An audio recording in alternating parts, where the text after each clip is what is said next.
माझ्या घरावरचं, माझ्या माणसांवरचं दुःख, संकट, त्यांच्या मनातले हेवे दावे, किंतु परंतु, वाईट साईड भावना जळून जाऊ देत. माझं हे घर आनंदानं, आपल्या माणसांच्या प्रेमानं उजळून जाऊ दे, अशी प्रार्थना मी दरवर्षी होळीला करायचो.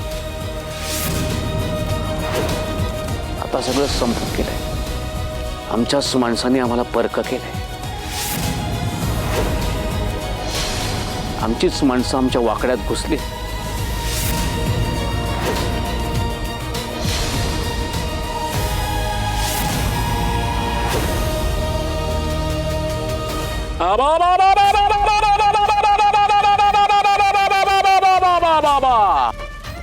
आमच्या वाटेत वाकड्या येणाऱ्या प्रत्येकाची वाट वाकडी होऊ दे.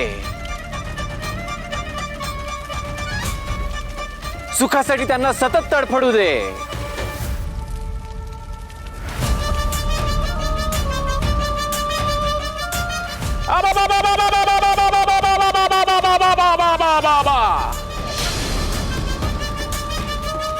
आम्हाला उपऱ्यावर ठेवणाऱ्यांना भीक मागायला लागून दे.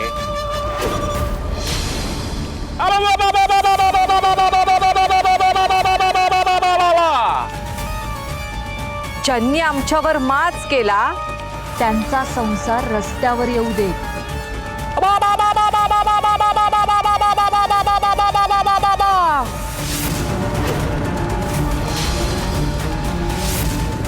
ज्या माणसांनी माझ्या भावावर आरोप केले ते देशोधडीला लागतील.